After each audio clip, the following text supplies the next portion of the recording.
That was an awful clap. There we go. Right, we are back. We are at Coachcast. Should we release yours first? We'll release yours first. Actually, yeah. Fuck Dan. Doesn't Because matter. obviously I'm more important than Dan. That is very correct. So this is episode 12, and we have Romana Skotzen in the house, WPD Pro, Olympia qualified athlete in the house. So weird. So this will be a good one for me because I've not known you that long. No. I've known you since Dan, Yeah. which isn't that. So have a which lot is of people, which to is be about a honest. year. Yeah, it's just over a year now. It's because I'm an Instagram stalker. I know. Yeah, I know. yeah. So I've only known you for probably 6 months of those, but a nice little special bond has formed. Yes. And Romana is a massive fan of the podcast. Which I is, am indeed, Yeah. yes. So there we go. So we're going to get them both on. So we're gonna hit with Romana first. Dan's out walking the dogs. So Trying not to get lost. you try not to get lost. It's pretty easy around here, or mugged, but with the size of Dan, should be all right. So this will be good because I don't really know anything about you. I know a bit of work background, but not all of it. Know a bit of competing background, aka figure before. Yep. Didn't do so well. No, I didn't. Women's physique done pretty well, I would say. First, Shocking. second in your first show. Yeah. First in the second. Yeah. And now Olympia qualified, which is pretty fucking sick. How did that feel? The actual winning the show. Yeah. To be honest, that moment, I even when they'd called Brigitte in second, I was still stood there, and the woman next to me was like, "It's you," and I'm like, "No." And then they say my name, and I was just like, it was a mixture of like overwhelm and numb at the same time because you're obviously so depleted, so tired, and just it was just a lot to process. But overall, just like massively excited for the Olympia. Yeah, it's going to be pretty But sick. it's still like not sunk in. Yeah, I genuinely think Dan is more like, is happy about it than you. Oh yeah, he cried. He Yeah. cried. He cried when I came second. He cried when I won. He cried after I won. Yeah, He's lots done of a tears. Christian Chapman. Basically. Yeah, That's what I do. lots of tears. Lots of tears. Lots of That's why tears. me and Dan get on, because we are literally the same. So let's take it back to the start. Yep. Because I don't know fuck all about you. So, school life. What was that like? So just your standard school life. Like I didn't go to any sort of posh private schools or anything like that. Just normal public Where did you grow up? education. Dorset. Okay. A place called Dorchester. Okay, So- yeah. Sorry. Okay, yeah. Yeah. Dorchester, very nice. It's Prince Charles's Poundbury, or King Charles's Poundbury as it is now. Okay. For decades I've known it as Prince Charles's Poundbury. Yeah, but grew up sleepy little Dorset, always into my sport. Did alright my GCSE, just tanked my A levels. Yeah. Managed to get into uni in the skin of my teeth. But I always was doing something. My dad took me to the gym when I was 14. Yeah. We used to do a lot of swimming, athletics and hockey were my main things growing up, and then obviously the hiatus that is university and drinking and clubbing and things like that happened for a brief amount of time. I say clubbing, it was more like the student bars, that sort of thing. Yeah. And then heavily got into CrossFit Yes. for a long time. This was a question from one of the guests, actually, to do with CrossFit. What uni did you go? Hertfordshire, Okay, and studied... paramedic science. Okay. So I did a foundation degree and then went and topped up to an honours degree a couple of years after that. Yeah. Just wasn't happy doing it once, had to do it twice, but that was whilst I was working as well. So it's Okay, what were you doing for work at the time? paramedic. Right, okay. So my degree was more like an apprenticeship. First year was full-time uni. Second year we did 8 weeks at uni. The rest was full-time work.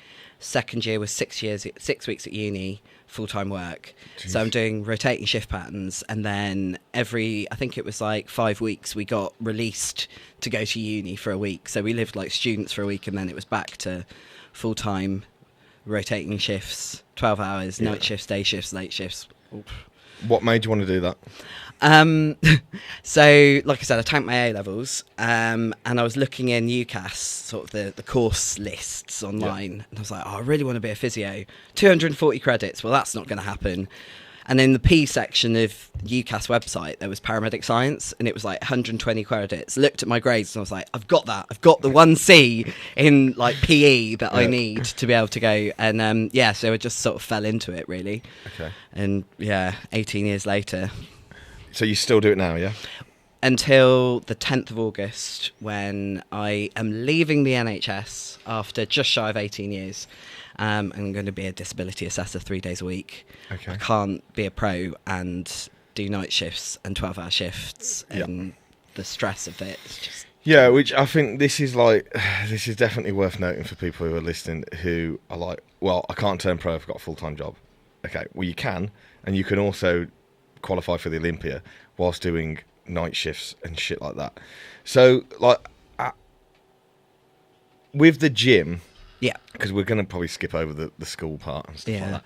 Like, I know you said you started going to the gym when you're 14 and stuff like that. When did, like, it get serious? And that, I know it started with CrossFit, so we'll start there, basically. CrossFit, it was more... Obviously, working shift work, it's very difficult to maintain social interaction because people will be like, oh, what are you doing at the weekend? Oh, I'm working. What are you doing next weekend? Oh, I'm working. What are you doing this Friday? I'm working. And then people stop asking. Yeah. So CrossFit was a massive social outlet of just like going to the classes. You had a bit of chitter-chatter before, a bit of chitter-chatter after. Are you quite a social person? Yes and no, when I want to be. I'm very much...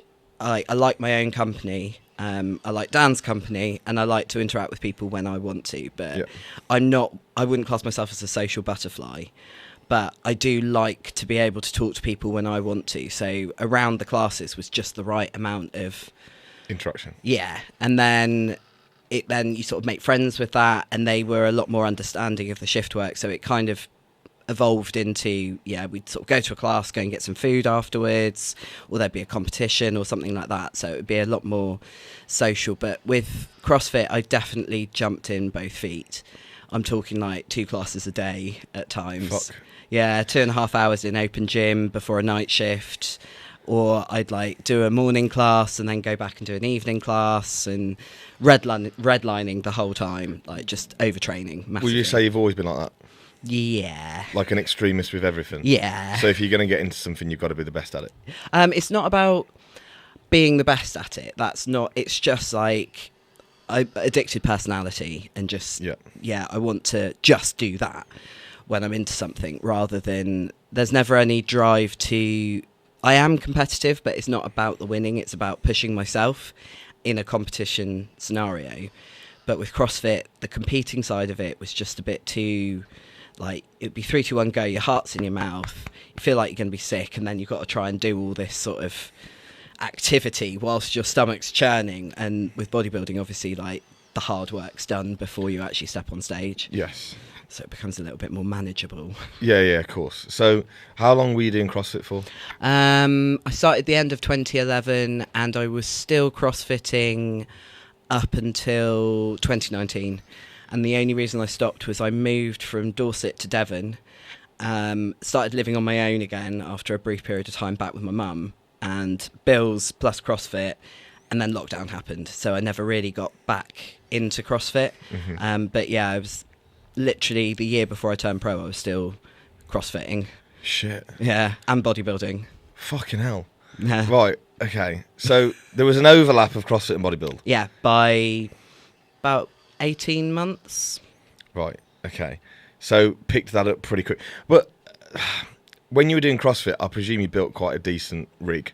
Back, yes. Yeah, okay. You built a decent back, okay. Literally, I was the classic CrossFitter where it's all delts, all back, some quad, very little posterior chain below the waist, like very little ham glute development whatsoever. Massive brick abs, like they've all got. Yeah.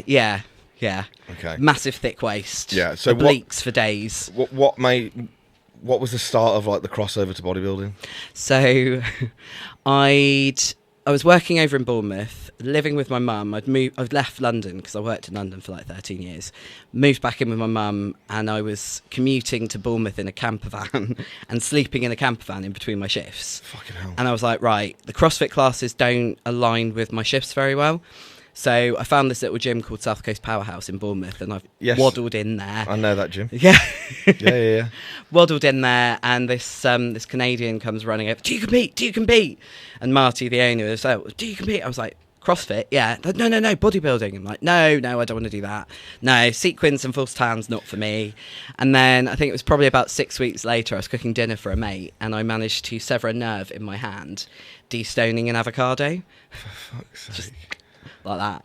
So I had to have 6 to 8 weeks off work whilst I had surgery, whilst it was recovering, and with open stitches I couldn't go to work. Yeah. So it was like a bit of a cheat because I didn't feel sick, but because it's just a hand injury. Yeah.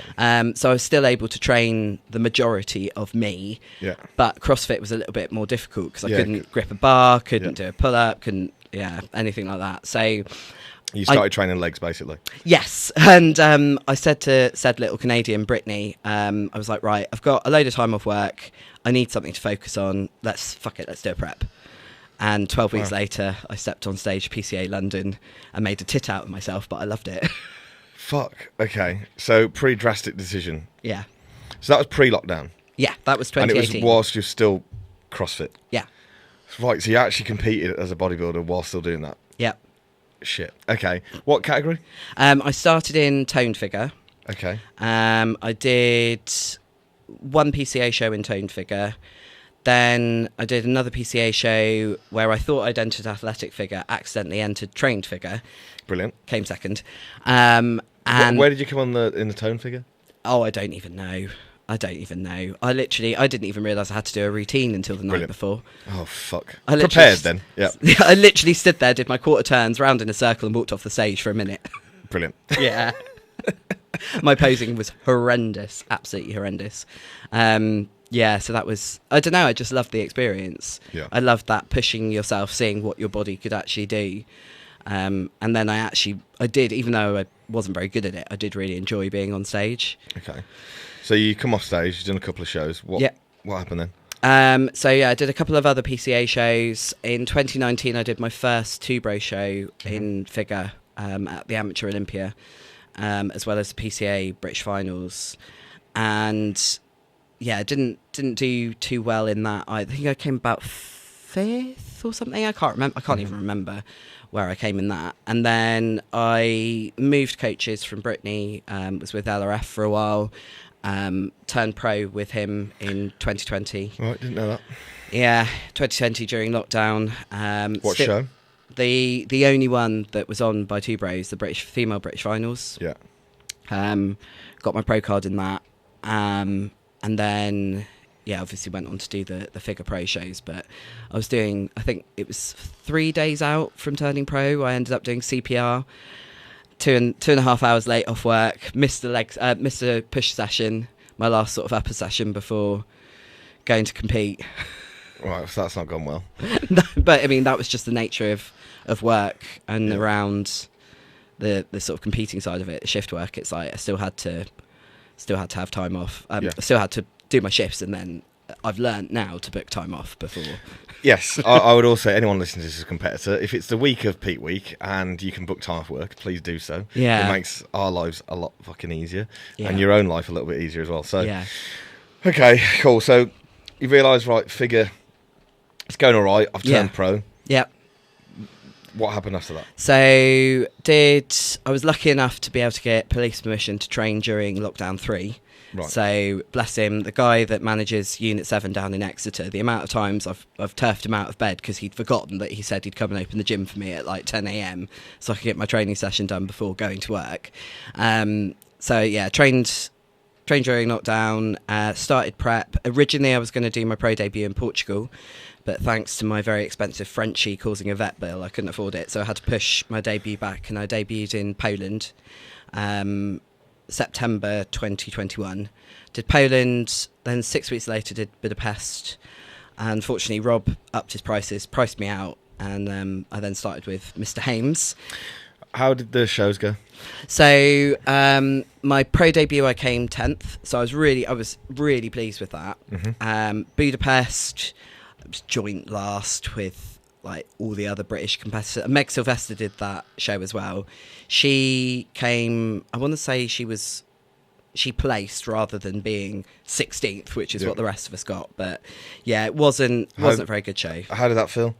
I kind of knew it because I could kind of tell I wasn't at that level yet with my physique, and I didn't actually manage to get any judges' feedback because nobody told me how to get judges' feedback back then. I now know, but just looking at some of the shots, it's like my waist is a bit too blocky. My glutes were striated, when in figure, that's not necessarily what they're looking for. Correct. I was probably a little bit, I probably come in a little bit too lean.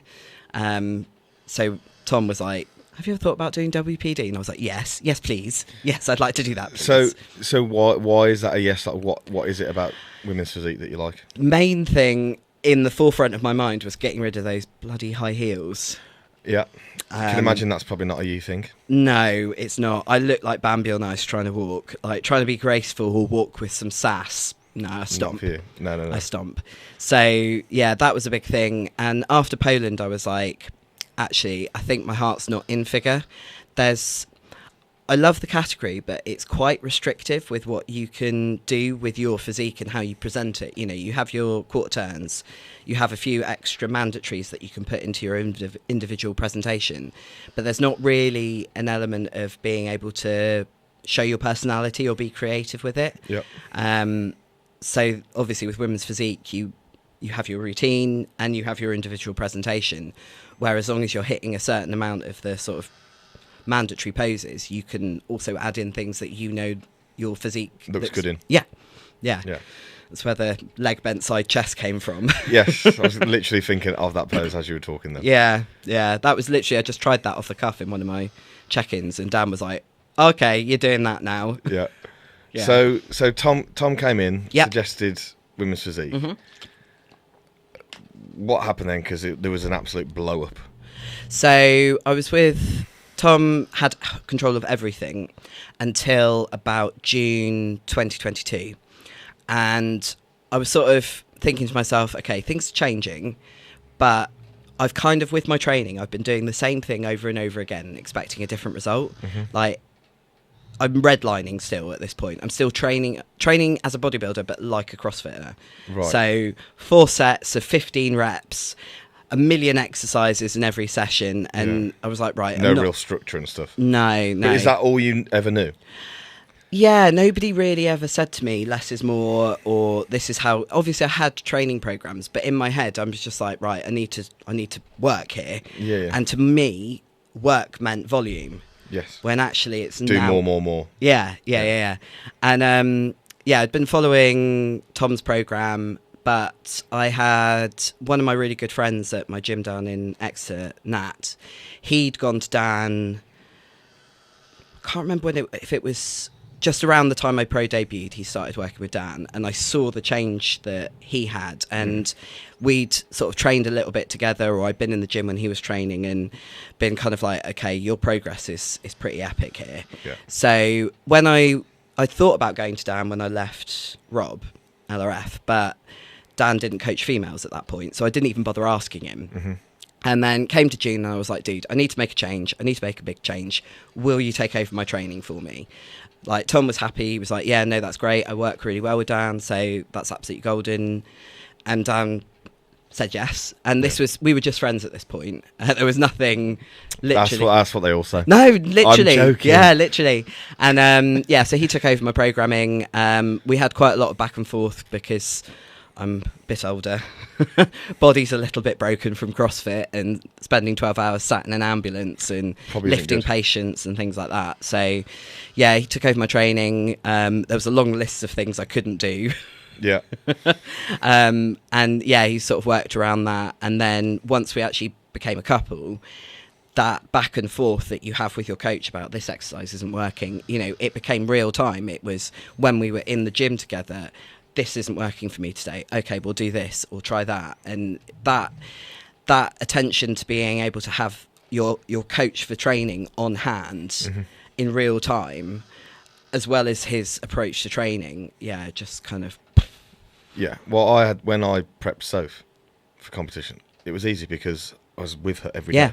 Yeah. So I can see what everything does to her. This change does that. You can see it in person. You can see how they feel. It's actually fucking easy. Yeah. To prep your other half. And he knows me like you would with Soph, like inside out. And the most recent prep, Tom they were having back and forths that I didn't even know was going on. Right. And Tom would be like, oh, I think I'm putting in a high day today. And Dan would be like, oh, no, today's not a good day for a high day because I have been suffering with some anxiety issues. Okay. And it utterly tanked. Do you want to talk about that? Yeah, I mean, it's all over my Instagram, so I'm not shy about it. Basically, work's completely messed with my head to the point where I can't be a paramedic anymore. Why? PTSD. Right. Yeah. There's a couple of incidents. London Bridge terror attack I attended. Christmas was particularly horrific with the South West Ambulance Service. I've been in the control room since 2020, and yeah, that was just 750 patients, me and 4 other clinicians looking after these waiting calls on a computer screen. And some of the things that happened there, it was just, it was a lot. And I get stressed over my phone for WhatsApp messages, which is normally good messages. Yeah. From clients, and I get, fuck, my phone's going off. If I had 750 calls waiting, I would, I'd probably end it. Honestly, that's my worst, that's my biggest nightmare. There was a moment where one of the particularly difficult parts was, so there's different parts of the control room. There's the call takers that answer the 999 calls. Then there's the dispatchers who actually send the ambulances to the destination, to the 999, to the patients. And then you've got the clinicians. So part of our role is to ring people back, make sure that they aren't as ill as we think they are, signpost them to other places, assess them, that sort of thing. And, basically decide, do they need an ambulance or not? Yeah. Sometimes they're actually sicker than we think and we have to upgrade them. But one of the questions I got asked over Christmas was, so we've got 1 ambulance in Cornwall. We've got 2 high category 8-minute response patients. Which patient do you want the ambulance to go to? 94-year-old or a 4-year-old? Shit. Yeah, so that was... What did you say? Do you remember? So I rung each patient back. I had the time. I had an hour. Yeah. The ambulance was an hour away. Assessed them both. I sent the ambulance to the 94-year-old because they were really sick and can't get out of bed. They were bedbound. And I got the parents to put the 4-year-old in the car. Yeah. And that was the best way to get them both seen to. But those were the sorts of decisions that you're having to make. Do you think this affected like preps and stuff? Yeah, probably. The stress.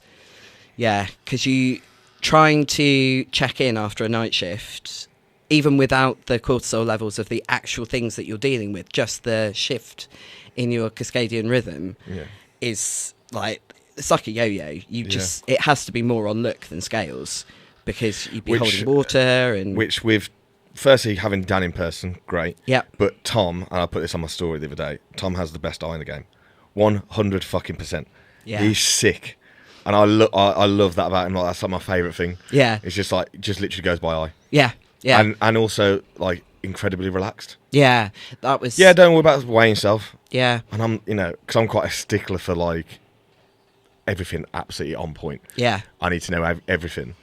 Whereas he's just like, yeah, man. High day. And I mean, there were days where my weight would be up and then the look wouldn't reflect what the scales were saying. So it was really nice to have somebody that wasn't so fixated on the scales. I felt when I was with Rob, there was quite a lot of focus on the scales rather than on the look. That might have been my perception of it, but it used to make me anxious getting on the scales and then waiting for that coach feedback. And Tom definitely 100% helped reduce that anxiety because, he's just so, like, chill about it all. Yeah, very chill, which in turn makes the athlete chill. And if the athlete is chill, they'll respond to things. Yeah.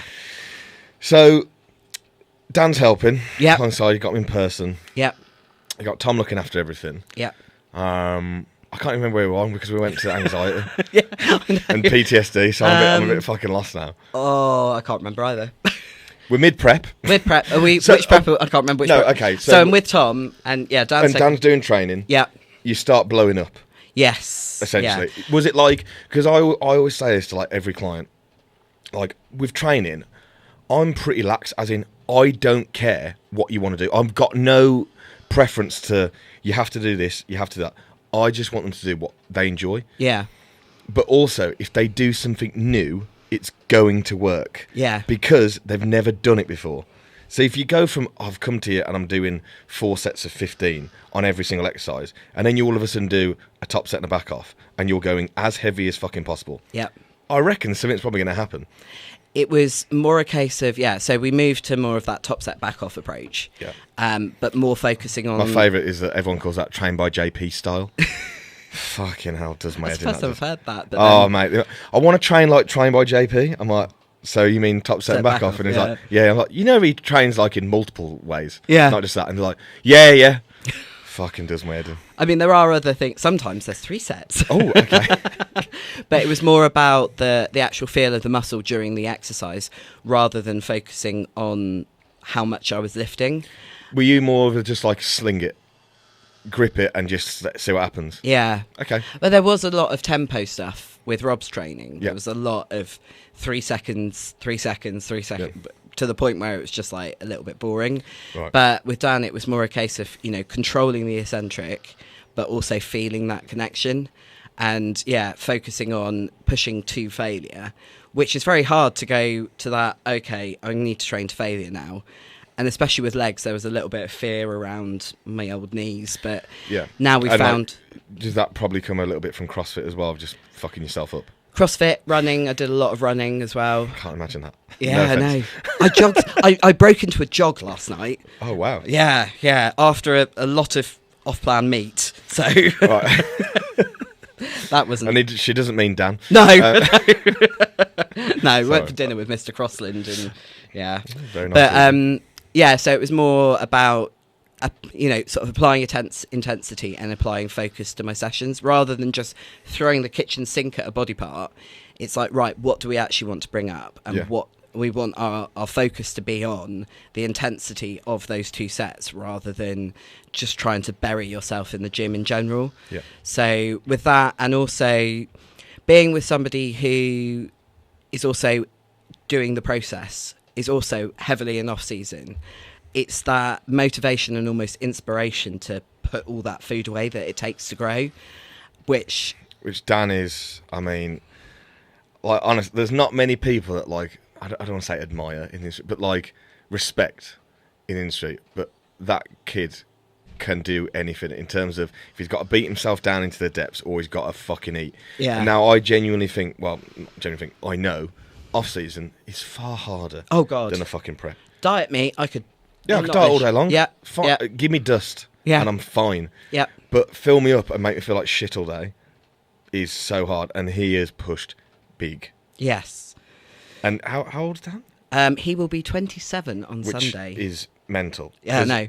I saw him walking down the street today, and you'll see him on the next episode. Just looks like a fucking bowling ball. Yeah. He's huge. And you never see anything like it. No. And he's still recovering from prep. Yeah. So he's not even pushing off season yet. Yeah. There was a point where he got up to 290 pounds last off season. I remember that well. Yeah. But being in that environment where eating is encouraged, embraced, and even, it's what he was trying to get me to do, and feeling comfortable enough to push your body weight as a female, it's really helpful when your partner is huge because you're never going to be bigger than him. Yes, yeah. And there's something about, like, being in off season, nothing's fitting you. You're wearing baggies and a t-shirt because you can't get in anything else, but still feeling feminine. And he was able to help me feel like that. Yeah. So it then creates this perfect environment to be able to keep pushing the food, keep pushing the weight, and eventually the tissues come on. I think I've kind of realised that as a bloke as well. Like, women don't really like shredded. Well, they don't. Let's be honest. It's bony. Yeah, it's horrible. And people, I think, generally, women in this industry prefer a bigger man. I just like to be full-blown fat, to be honest. I much prefer it now. I prefer it. There was a point in prep where, like, we're going to sleep at night and I'm, like, resting my arm on him and I'm getting pins and needles in my fingers because his iliac crest is, like, cutting off the circulation down my hand because he's just so bony. Yeah. Not ideal. No. So we'll skip back a little bit. Yeah. So Dan started helping with the training. When did it become, like, a thing? So we got together... It was beginning of July. 2 weeks after. Yeah. It was around about this time last year. Actually, he came to Devon for a holiday and basically never went back. He went back for about 5 days to Suffolk, and then I followed him up for his birthday. And then when I left Suffolk, he came down, and yeah, we've more or less been pretty much together every day since. Literally reminds me of obviously my previous relationship. It was like went for one day, didn't leave. Yeah, it's all down to Didn't leave. Fit X Liverpool, to be honest, because we ended up sharing an Airbnb, and that's like when I think both of us were a little bit like, oh, I like that person, but I don't know if they like me back, so I'm not going to do anything about it. Love it. And then, yeah, when he came to Devon, he did do something about it. What a lad. Yeah. Go on, Dan. Get Took in him there. about, I think it was less than 24 hours. What a guy. Man after my own heart. I did make him sleep on the sofa for one night, though. Wow. Savage. Yeah, Soph definitely didn't do that. Sorry, You Soph. should have seen my sofa, though. Just the comedy value of him actually trying to sleep on that thing was, yeah. Brilliant. Good work. Yeah. Good work. So it's helping the training. You're blowing up. Mm-hmm.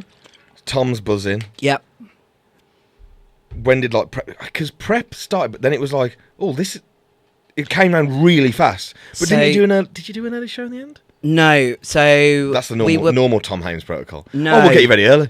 Or just do this one. It was we had to go into a prep because of the stress of work. I could not eat. I was Right. eating I was managing about 3 meals a day in January. Well, the end of December, we had a week off leading up to Christmas, and it was actually a week off eating. Tom was like, just don't worry too much about being on plan over Christmas. Yeah. And it was like my version of being off plan was not eating. Yes. So, if anything, I dropped a bit over Christmas. January came, and it was like, dude, my appetite has gone. We've got to go into a prep. So the idea was to start, very gently. It wouldn't even feel really like a diet. Fast forward 6 weeks, I've dropped 10 kilograms, and Tom and Dan are both like, well, doing an early show is not a financial option, so we need to push your food back up. Need to push your food back up into maintenance to try and hold this. Yeah. Otherwise, you're just going to disappear. So that 10 kilo that came off, like, obviously you weren't being aggressive, really. Do you think, and I think I know the answer to this already, that hard push in off season, because I've got some girls on prep at the moment, and it's like, weight comes off, Yeah. off. We're not fucking changing anything. Yeah. It's because they were doing 700, 800, 900 carb fucking off season. Yeah. And they pushed it. Yeah. It's literally that, isn't it? Yeah, and you take out all the way we sort of do off season is you eat what's on your meal plan, and if you can eat extra, great. Yes. So the extras for me were things like full sugar monsters. A delicacy. So Yeah, to say. Dan jokes about one of my. I'm a snacker. I love a snack. Mm-hmm. So it's things like name them anabolic figs, because I was just munching on figs, figs. Yes, love a Biscoff, bagels. So when you cut all that extra Shit out. All that stuff adds up, man. Yeah. Those snacky snacks. Those Yeah. snacksidents. Yeah. But like, I'm big on... I used to be so Snacksidents. if I was put everything's meticulous, it's like a prep. Yeah. And then realised I'm not really a good bodybuilder, and I kind of relaxed Yeah, more. And for it, I grew more. Yeah. And when I was hungry, I was like, well, I'm going to make the most of it, get a fucking burger in. yeah. And I mean, do think that, like, yes, it's not optimal. Who cares, man? I want to be massive. It was. I mean, we were both eating during the night in that off season. We'd set alarms to eat during the night because you just there weren't enough hours in the day. Yeah. I think for Dan that was more problematic than we realised for his digestion. Yes. But for me, being a background of shift work, my body, You're kind of used to it a little bit. yeah, it's used to it. It's not optimal, no, but it's used to eating during the night. Yeah, Dan kind of reminds me of, like, in a sense, JP. Yeah. Well, how he got massive was that, but also fucked everything Yeah. at the same time. Yeah. So, because I know Dan's had some digestive shit. I'll let him go Yeah, into that when so, he's... You know. He's doing really well. Yeah, because he's now Hilly Doc. Yeah. Yeah, very smart guy. Yeah. And I don't ever say that about anyone, because most people are fucking retarded. I know you can't say that word, but I've said it. I got told off. Oh, Someone tried to cancel me because I called myself a retard. Oh, I've had someone recently. It's like, you can't say that word. Well, I mean, I can. Well, I'm just dyslexic, so technically... And I'm an idiot, so that works. But anyway, so lost 10 kilo. Yep. Sweet. We need to maintain it. Yep. And I presume the look just kept getting better and better and better and better, as it would. Yeah. Yes, because obviously there's going to be things that are in play at that point probably as well, Yes. which are going to be, especially as a female, massively influencing the look, right? Yeah. Yeah. Okay, sick. So did that maintenance go well? It Or was tried still to? very much you know, I've missed meals again. Fucking I'm trying my hardest. I've missed meals again. I'm trying my hardest. You can go to the Olympia and miss meals, just FYI, guys. Yeah. Don't have to be 24/7 hardcore. Yeah. I got to the point where I was so stressed and so anxious, trying to push the food on top of that baseline. Like, I was on the ceiling. I couldn't even... Dan would say to me, do you want to go for a walk here or here? And I'm like, I don't know, I can't make a decision. It was like that. I was that reactive. So trying to push the food, which was stressing me, and I'm sat there like, I can't eat it. And because you can't eat, you're then thinking about, I can't eat. That then also stresses you. So I just let it go. And it was like, what I can eat, great. What I can't eat, You can't. So be it. there's no point. I think I will take that forward into this off season after the Olympia, because it did used to stress me out, thinking, oh God, I've missed a meal again. Oh, there's just not setting an alarm Sometimes for you the just night. have to be, that's what's happened, okay. Yeah, Can you go and do anything about it? it's the way it is. No. Yeah, and just trying to keep that stress down, I think, is, you know, massive to actually growing. Yeah, this reminds me of a client I've currently got, actually. I won't mention his name, 'cause I don't want to mug him off. But that I've said a quote to him recently. If you are constantly striving for perfection, you're going to be constantly disappointed. Yeah. And constantly stressed about it. Yeah. And it's like, right, when things haven't gone perfect, it's all of a sudden, well, I've got to fuck all the whole week up. 'Cause it Yeah. hasn't gone perfect. And I'm like, perfect is not reality. It's just not going to happen. No. Like, as much as people on Instagram preach, it's got to be nailed 24/7. You eat at the exact same time every day. But I bet those people, in reality, aren't practicing what they preach. And they're also sad as fuck. Well, they are. Yeah. Do you know what I mean? I genuinely think if they dropped that mentality a little bit and relaxed a bit, they'd grow more. Well, I mean, that's what happened in the last off season. I think Dan's adapted that, because I think Dan used to be very meticulous, anal a bit. Correct me if I'm wrong. I'm pretty sure he was. And now I think he's way more relaxed. I don't know about before meeting me, but he seemed, he'd get stressed, if he couldn't get the meals in. Mm-hmm. But he was also eating extra on top, so it's that balance. It's Yeah. like, and then he sort of shifted to, right, I need to get my baseline diet in and then have extras if I want them on top. Yeah. Yeah, so he was definitely a massive influence into me being able to eat and grow this off season, and also keeping. I mean, he's got the patience of a friggin' saint to be able to deal with me over the last 6 months. It's been. I've heard those words say to me before. Yeah. Said to me as well. Yeah, it's literally. I don't know how he's. Well, he's kept his head on his shoulders to be able to keep mine on. Well, yeah, fair play to him, because I know Yeah. that's fucking difficult. Yeah. So you get closer to the show. Yep. It gets a bit exciting. I remember seeing certain shots of you and thinking, what the fuck is that? I remember messaging you, like, mate, you look insane. Everyone was saying this, and I was just like, just doing my thing. You look mental. The best was, is it Riz and his Photoshop skills of the post?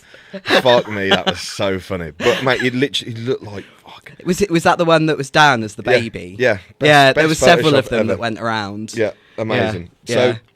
you get to the first show. How does peak week go? Peak week. Because still working. Yeah, I was off work with stress and PTSD by this point. Brilliant. I literally had to like. I mean, blessing in disguise. But that in itself was a massive ethical, moral quandary in my head, because on the surface, I'm like, it looks. Everything like, looks great. Yeah, it looks like, oh, she's Bodybuilder. She's gone on the sick to be able to go to Canada to compete. Yeah. And I'm like, You know literally. what workplaces are like. Yeah, and I know what people say, and because I was a manager as well, I was even more exposed to it because the managers talk, and that's like in the back of my head. Work knew I was going to Canada because it was pre-planned. I'd been talking about it since like December, so they knew that was pre-planned. And rationally, they've got all this information, like all the therapies that I've been working through, seeking out, that sort of thing. So it is all like, this is legit happening. But at the same time, that's why I started doing a bit more on Instagram, was to kind of be like, it's not all what you see. Mm-hmm. It's not all me in the doorway in my bikini, life's golden. Yeah. Sometimes I'm on the bedroom floor, hugging my knees, unable to speak. Yeah. You know, it was such a roller coaster. And peak week itself, so we had Dan competing on the Sunday, PCA Universe. We literally got in the car from PCA Universe back to Exeter. We had 2 days, and then we were off to Heathrow to Canada. Yeah. It was a lot. It was a lot. I mean, travelling on prep, let alone peak week, is stressful. I've had head rushes before, like I think we all have, but when we got to Canada, the heat, the lack of sleep. Yep. I'd been pro fat as well, which I'm not good on pro fat. Take my carbs away, and I Shout out Tom Hames for the fat load protocol. My guy. well, we had to say we couldn't do it because put me on pro fat. Oh, I can't Pro speak. fat, and it made you flat. Is that No, what you're no. gonna say? Okay. You then go up in an aeroplane, and my stomach just blew up. I was so uncomfortable. It can do that. Yeah. Even with not flying, sometimes Yeah. people just get a bit of a Yeah. sicky tummy. I'm all right with one meal, but if you back to back those meals without any carbs, my body just didn't like it. So we've landed in Toronto. It's like 30 degrees, and we're trying to find our Airbnb. No phone signal. Can't get into the Airbnb app. We've got a taxi to drive us to McDonald's, so we could use their Wi-Fi. And then we got a taxi. Start loading as well. Yeah. Then got a taxi to the Airbnb, and there was a moment where I was like, I had to literally swing myself into the taxi because I was like, I'm going to fall over. Like legit blackout dizziness. I've not had that before. So that was fun. But there was a couple of days where I was quite stressed, and then I was like, do you know what? I need to get my head in check. Yeah. This is going to ruin the look if I don't. Correct. And I sort of thought to myself, I need to get my head in check for Dan because he is doing so much for me here. I need to just try and I did manage to pull it around, and we went to athlete registration, and from then on I was a lot less stressed. I was really chilled. Show day, really chilled. Good. The Toronto Pro Show, if you can do it, is a wicked show. Like the way, the tan, the makeup, everything was just brilliant. I might have someone in it next year. We'll see. Mm-hmm. She probably doesn't know that yet, but we're going to do it anyway. I mean, to start with, like the building's airconned, so that's a Ideal. massive tick. Yeah. Spain was like these little Never is. Wankers. Yeah. So peak week went well. No diuretics, just peak max. Good. Legit. Shout out Strom. Yeah, both shows we didn't use Good. diuretics. Not needed. No. I genuinely think, and people will disagree with this 100%, you're going to need to use a diuretic if you fucked something up. If you still got body fat. Yeah, you want to be doing something on a peak week, everyone listen up here, that's foolproof. Yeah. My peaking is foolproof. You can't fuck it up. So there's no need to do anything, I need to pull this off ASAP. Yeah. Do you know what I mean? Tom wanted me to run pro fat when we went to Spain as well, and I was like, dude, I don't think I can do that. But also he was like, oh yeah, but we've just got to make sure we don't return any water. I was like, dude, I've got no body fat to hold any water. True. Yeah. Like legit. And whatever goes on will pull off anyway. Yeah. So yeah, both shows, no thyroid support, no diuretics. Ideal. Everyone listen to that, and also look at the condition that Romana was. You don't need a fucking diuretic. No. Thank you. Thanks No. for saying that. I That's appreciate right. it. Because I'm fucking passionate about that. I'm Like, have I used it with people before? Yeah. Someone that's classic had to hit a weight cap by Yeah. 0.15 fucking, and I've got to throw the kitchen sink of carbs at him and then pull off fluid within 12 hours. Yeah. Yeah, you Slightly need to do different. extreme things. Yeah. Simple. But it's something that I'm like, with leaving the NHS and going down to a 3-day working week, I'm going to be able to have more time to invest into other things. And like with the full bore stuff that Dan and I are working on, hopefully be able to get a bit more education out on that. Good. And there is so much the bodybuilding industry could learn from the medical industry. But there's also a massive thing about informed consent and these drugs that people are using and not actually knowing the risks of them. Yes, and there's so much there's normally so much bias, Yeah. in my opinion, of anyone that's a doctor is bodybuilding. Yeah. No, everything is bad. Yeah. And then the other way around, bodybuilding is fuck doctors. Yeah. They don't know what they're on about, bro. Yeah. Yeah, I've asked them for blood tests and they won't give it me. I'm like, Yeah. yeah, bro, because you're fucking 300 pounds and you're clearly using gear. Yeah. So it's just there needs to be a middle ground. It really bugs me. Yeah, it bugs the me. stigma that bodybuilders get from doctors, and then how that feeds into bodybuilders not wanting to access healthcare. Yeah. Because it's like you will give a heroin addict methadone, but you won't give a bodybuilder who's deciding they don't want to be a bodybuilder anymore TRT. Yeah. It's And if they do, it's a year. it's madness. So I don't want to have to say to a client, bro, just give this guy a text yeah. to get this gear that's been made in a bathtub. Let's be honest. Yeah. But that's the only way to get around it. Yeah. It's Shit. and like the women's side of things as well. I mean, I could go on and on about that. There's we'll probably end on that too. Because this Coachcast is completely different from, because Romana's not a coach. Well, you don't coach anymore.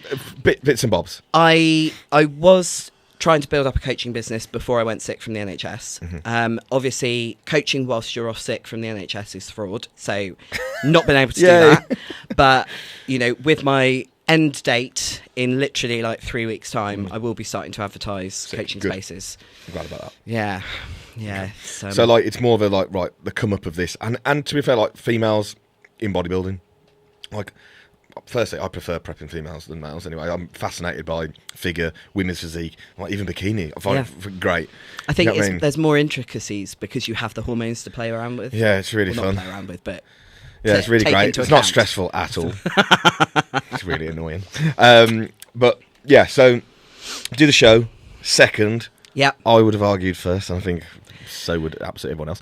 But let's not get into politics. My point of view, if I had come second 4 times and I was doing a show on home turf and it was that close, 1 point in it, and my competitor, i.e. me, fucked up their routine, but she didn't, to me, it was the rightful place for the win to go to. If I'd been pushing and missed out 4 times and then did a beautiful routine and the one that was close to me messed it up, I'd want to be given that. Yeah. So, got second, and I presume you think, fuck, actually, I could get to Olympia here. Were you going into that first one thinking, I could be Olympia here? I never do. Standard. I don't. Anyone that's ever good never thinks like that. Like, Dan laughs at me because we were in a gym in Manchester and someone came up to me saying, "Oh, do you compete?" And I was like, "Yeah." And he's like, "Go on." I'm like, "Yeah, I compete." "Oh, are you competing soon?" "Oh, there's one in November." And I've not mentioned Olympia at all because Dan's there like waiting to say. Yeah, Dan does it for me. I'm not that sort of person. Yeah. So we went into Canada thinking top 10 would be great because I get to do my routine. Top 5 would be amazing. That's what we're aiming for. Top 5. And then even with Spain, like, I felt the pressure was more on with Spain because I was like, but what if I get last call out? Yes. And Dan was like, because don't be with ridiculous. different, like, especially with female classes, the judging from show to show can be wildly different. You're first at one, you're last at another. Yeah, so that was a genuine fear. The pressure was... I don't normally get anxious about shows, but I was very anxious about Spain. So again, with Spain, I'm just going to rewind that a little bit. Yeah. Because you've mentioned like anxiety and stuff like that. Yeah. Why the fuck do you not get anxious about shows? Being on stage is the one time that I am present, completely and utterly 100% present. There is zero anxiety, and like I'm literally loving it. Yeah. To anyone with anxiety will know what I mean about feeling present and how much that little voice in your head, I'm not schizophrenic, but it's there, like, and how difficult it can be when you're around friends and loved ones and your anxiety's high to actually feel like you're there. And stepping on stage at Canada, it just all went. The months, what was that? 5 months of anxiety, 6 months of anxiety just dissipated. Amazing. And for that time I was on stage, I was a bit nervous about my routine, which I think is why I messed it up. But the same for Spain, like literally. So Spain was how long after? A couple of weeks, wasn't it? 2 weeks. Yeah, a couple of weeks. Yeah, it was a real quick turnaround. Got the win. Yep. Fucking mental. Yeah. Olympia. Mate, what the fuck? And what I didn't expect was interviews and photos afterwards. And literally, I had to go and hide in the car while Dan asked Emilio, the promoter, how we get the prize money. Because I was literally in the venue and it was so cool, like these random, like, younger women coming up asking to have photos. Marty from South Coast Powerhouse was there. And instead of us being able to have a chat after the win, he was there having to take photos with these random Spanish women wanting photos with me. Love it. So I'm literally hiding in the car. Yeah, it was just insane. Class. Just insane. And even at the restaurant, someone recognised that I was a bodybuilder competitor from the show, and in the toilet started asking me about it and stuff like that. And it was just, it's basically a celebrity now, mate. When you win the Olympia, fucking hell, even better. We'll see. So it's November. So what's the plan from here then? So we've got a couple more weeks, sort of. It started as a kind of off-season phase, and then we've sort of readjusted mentality to it being a recovery phase. So initially I was like, I want to keep cardio in, I want to keep steps up, I want to keep the momentum, and then my body just went, no. I got a bit of a calf niggle, so we've literally pulled steps right back down to 7k, pulled out cardio, calories are pretty high. I'm still not hitting all of the food. Yeah. But Dan's just like, you know, as long as Keep it chill. Yeah, keep it chill. Yeah, so also on that, which I presume you don't mind talking about because you made a post on it. Obviously, you've gone full Dan now. Yes. So kind of left Mr. Hames. Yes. Which when I saw it, I was like, what's going on? I know. And I literally, part of me felt really bad from taking that away from him. Mm-hmm. But I had to do what's best. Sometimes you've just got to do what you've got to do. Yeah. And sometimes forget about other people's feelings. Yeah. Which is shit. But I genuinely think like being selfish is the best thing you can do. Part of it is financial because I'm going down to 3 days a week. That is going to be a big pay cut. So, you know, I've got Dan knows my body. Yeah. It just made more sense. And one of the biggest factors was being able to say that we've done this together as well. And I think it will work. I think you'll be even less stressed. Yeah. Even like, just with checking in. No data tracking, stuff like that. Like, I know that brings a lot of anxiety to people. Yeah. Filling things in. Yeah. I still have to fill in my sheets. Yeah. And when was it? Last weekend, he was like, don't forget, it's check-in tomorrow. So I get up at 6. I'm out in the garage doorway, checking in. He's still asleep. I was like, dude, you missed my check-in. Come on, Dan. Fuck's sake. So, how long is it now till November? How many weeks? I think it's 15 weeks coming up, or 14 weeks, something like that. So yeah, we're going to start the dieting at about 12 weeks because body comp's still pretty good. Sick. Yeah. Sick. So that brings us to present day, essentially. Yeah. Now, I'm going to have to go down a different route. Okay. With you, basically. And I've fully winged this entire podcast, and I hope no one can tell. Because normally I have such a structure of like, how did coaching start? Yeah. And why did you want to do it? And all that bullshit. Which, to be honest, I'm fucking sick of talking about now. So I'm kind of just going to do some like off-the-cuff Go for it. questions. If you could give any advice to females in the fitness industry, what would it be?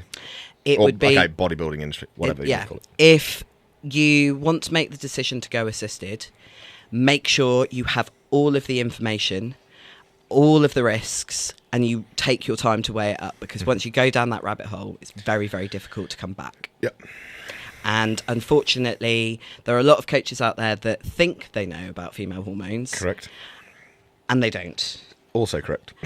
And it is not necessary to do these ridiculous cycles to get on stage, especially if you're a first timer. Yes. Especially if you're a first timer. Yeah, and look, like, as coaches get more popular, you get more inquiries, you get more people on stage. I'm referring to myself at the moment. You have a lot more females. And I preach that I love coaching females, and funny enough, that brings more females to you. Yeah. And then when you have more females see that, more females come to you. Yeah. And a lot of them want to do drugs. And look, a lot of time, I'm not like a I say you do kind of guy. If someone comes to me and they want to do something, they're going to do it at some point, aren't they? Yeah. Okay, well, I want to be there to give you the best advice. Yes. And be like, but some people, if someone says to me, I literally want to go full balls to the wall, I don't care what happens, I want to be looking fucking disabled motherfucker in 2 years. I'm like, that requires pushing the boat. Yes. This is what's going to happen, because there's no if at that point. It's these are the side effects that are going to happen. Yeah. Are you okay with that? Yeah. Cool, then that's what we do. Because what's your risk acceptance? Everyone's risk-reward ratio is completely different. But it's like I said earlier on in the podcast, it's about informed consent. Having that information to then be able to base your decision on, and knowing everything to be able to make that decision. Yeah, so important. Yeah, just talk to people. Yeah. Talk about it. Don't fucking jump in. Don't fucking think, I need to do what my boyfriend's doing, but half the dose. Because that's what some people do. I know. Oh, well, he's taking MPP, so I'm going to do it. Like, I know girls that took DECA. I'm like, why though? Yeah. You're like 100 pounds dripping wet. Yeah. What the fuck? If you are a first timer, do it naturally. See if you like it. Yes, because if you don't like it when you get there and you've just fucked yourself up, and your clit is bigger than your boyfriend's dick, you've fucked it. I mean, after that... Some people like that. Yeah. And that's okay. After 2021, I had no hormones. Literally no hormones. And you feel horrendous. Yeah. Feel horrendous. Well, I've took on a girl recently. Again, won't say who it is. But blood work, testosterone was undetectable. Yeah, mine was. Nothing. 0.004. And we're like, right, we're gonna put a little bit in, see what happens. 2 milligram per week test. 0.7, so it's still under the range, but she's also like, I feel amazing. I'm like, okay, imagine how you're going to feel when you're actually in range. I was sleeping 10, 11 hours a night, having to have at least 1 or 2 naps during the day. Could hardly, like, I remember driving to go for a dog walk 20 minutes away with one of my mates, and I was in the car, I was like, I need a nap before I actually get out and do this. And good luck losing body fat. Oh God, yeah. Tom was just like, Fucking hell. I don't know how you're actually even functioning with these hormones.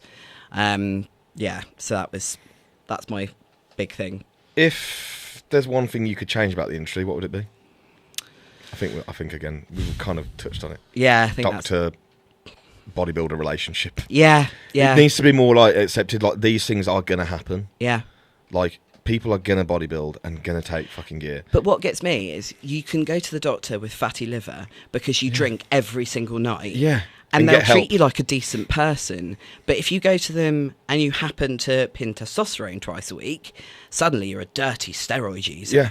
Like, It pisses me off. Yeah. And what also pisses me off is there's a lot of people now who are like trying to help bodybuilders come out of it, which I think is great. If someone wants to come out, they do need help. Yeah. But it's also, they all of a sudden become like, bodybuilding is fucking die. Yeah. Do you know what I mean? Like, Yeah. it's shit. Like, oh, it's going to fuck you up. And also, let's just all be... We've all been in this industry. It's all brought us to somewhere that we are now. Yeah. And we should all be fucking grateful for it. Yeah. It's provided me with a fucking job. Yeah. And a great lifestyle. Brilliant. And that also did that for those people that are now against it. You can be against it and not slag it off. Yeah, I don't. It's always this like you got to be in my tribe or you're not a decent person. Yeah, No, I like everyone. Yeah, I want to get on with everyone because I like when people like me. Yeah, I don't like when people don't like me. I hate it. So let's all just get along. Yeah. Okay. If you could go back to the start, what would you do differently? Don't be a paramedic. Yeah. Well, I don't know, because there's part of it that I absolutely loved being a paramedic. I think I should have come out when I left London in 2018. I should have found a different job then. Yeah. But as far as bodybuilding, I think finding it earlier would have been nice. I always say start sooner is my thing. So I was 33 when I started my first prep. Right. Okay. Well, I get these questions a lot on the Q&As of like, I'm this age. Is it too late to start? No. Fucking go for it. What's the worst that's going to happen? I gain muscle. Oh no. I will be stepping on the Olympia stage at 38. Respect. Which, for actually a WPD competitor, is quite young. Because you need to be alive long enough to put that muscle mass on. Yes. And even though I've been training since I was 14 to some way, shape or form, it's still taken time to get this muscle density. So, yeah, it's never... And can I just say, and this is not me, Dan doesn't need to watch out, I'm not coming on to you here, but for a female that's in the bodybuilding industry that uses PEDs, you don't look 38, mate. Fucking hell, you look great. You look younger than me. Dan, lots of people think Dan's older than me. Does not surprise me. And you take even out the bodybuilding side of things. I've done 18 years of a rotating shift pattern. Yeah, you should be fucking looking about 50, mate. Got to thank those Polish genetics, I think. There you go. I was going to say, is that where the last name is from? Granddad was Polish, so it's diluted, but it's in there somehow. Right, I mean, that wraps up. I was worrying at the start, thinking, how am I going to fill this time? Because I'm not used to this structure. We've absolutely nailed it. I can talk. Yeah, it's good. Where to find you? So it's just Romana Skotzen, IFBB. And I'm going to do a plug here for you. If in 3 weeks' time when you leave your job, and females, if you want to put on fucking muscle, Romana clearly knows how, so contact her for coaching. Please. Yeah, because I'm sick of inquiries, so go to her. Unless you're really, really good female, it's going to be IFBB Pro, I'll take you. So yeah, that's... did you say your Instagram then? Yeah, Romana Skotzen. It's just my name. Not got IFBB Pro? Oh yeah, I've got IFBB Pro afterwards. I was going to say, come on, you can't... Yeah. It used to be something different, but I had to change it to my name. So yeah. Sweet. Well, thanks everyone for listening. I thought it's good because it's completely different. We've now got the joys of having Dan Bastic opposite me, which I think might be a bit deep, which is going to be good. So, please make him cry. He's going to cry on this one. Please make him cry. Like, comment, share, subscribe, all of that sort of stuff. Make sure you follow Romana, follow all the bits she's doing, because it's a British person at the Olympia is always a cool thing to have. So, sweet. We'll see you next one. Cool.